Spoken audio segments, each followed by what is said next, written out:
Il y a des sons que l'on n'oublie pas. Pas parce qu'ils sont beaux. Pas parce qu'ils sont puissants. Mais parce qu'ils traversent quelque chose en nous, quelque chose de profond et d'instinctif, qui se réveille avant même que l'esprit ait eu le temps de comprendre ce qui se passe. Le cri du lièvre est de cela. Ceux qui l'ont entendu une fois s'en souviennent toute leur vie. Et ceux qui ne l'ont jamais entendu ne savent pas encore ce que la nature est capable de produire en une seule seconde de son. Bienvenue sur Safari des sons. Le lièvre d'Europe, le Lepus europae, est l'un des mammifères les plus répandus des campagnes françaises. On le trouve dans les champs ouverts, les prairies, les lisières de forêt, les terres agricoles et les bocages. Avec ses grandes oreilles, ses yeux dorés placés sur les côtés de la tête pour une vision à 360 degrés, et ses pattes arrière puissantes capables de le propulser à plus de 70 km à l'heure, c'est un animal conçu pour fuir. Et pour survivre dans le silence. Car le lièvre, la plupart du temps, est remarquablement silencieux.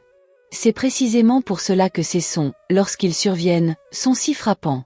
Le son le plus connu du lièvre, et de loin le plus marquant, est son cri de détresse. Lorsqu'un lièvre est capturé par un prédateur, coincé dans un piège, ou placé en situation de danger extrême, il pousse un cri long, strident et déchirant qui ressemble de façon troublante à un cri humain.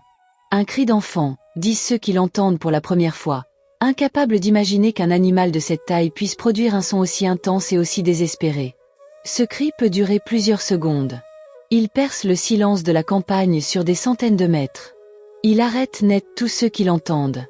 Et il est, sans exagération, l'un des sons les plus bouleversants de toute la faune européenne. Mais le lièvre ne crie pas uniquement dans les moments extrêmes. Au quotidien, lorsqu'il se déplace tranquillement entre les sillons d'un champ ou qu'il grignote à l'aube dans une prairie, il produit de petits grognements sourds et discrets, presque inaudibles à distance, qui lui servent à exprimer une légère irritation ou à signaler sa présence à un congénère trop proche. Ces sons de basse intensité, difficiles à entendre sans être à quelques mètres de l'animal, font partie du quotidien silencieux du lièvre. Ils sont à l'opposé absolu du cri de détresse, comme si le même animal habitait deux univers sonores parfaitement séparés. La saison des amours, qui commence dès le mois de février et s'étend jusqu'en été, est la période la plus vocale de l'année pour le lièvre. Les joutes entre mâles, et surtout les célèbres poursuites entre un mâle et une femelle qui l'esquive, s'accompagnent de grognements courts et saccadés, de gémissements brefs, et parfois de petits cris aigus lors des contacts physiques.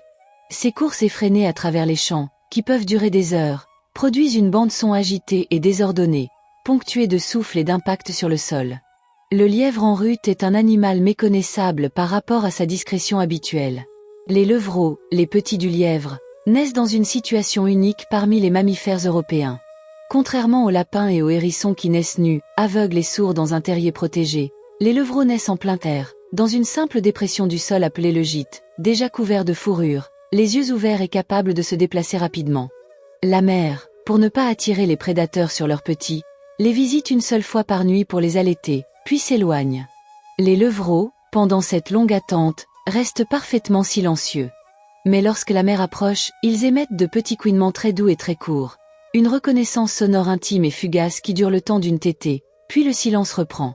Ce silence, justement, est peut-être la clé de tout.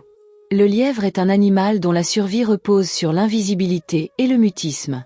Ses prédateurs, le renard, le rapace, le chien, localisent leur proie par le son autant que par la vue. Un lièvre qui fait du bruit est un lièvre en danger. Alors il se tait. Il attend. Il fige. Et lorsqu'il ne peut plus se taire, lorsque le danger est déjà là et que la fuite est impossible, il crie. De toutes ses forces. Avec tout ce qui lui reste. Ce cri-là, une fois entendu, on le porte avec soi. Il ne ressemble à rien d'autre. Et c'est peut-être pour ça qu'il ne s'oublie jamais. Merci d'avoir écouté Safari des sons. Si vous avez déjà entendu le cri du lièvre dans la nature, dites-le nous en commentaire. Et décrivez ce que vous avez ressenti dans les premières secondes. Abonnez-vous à la chaîne pour ne manquer aucune exploration du monde sonore sauvage. À très bientôt, pour de nouveaux sons sauvages.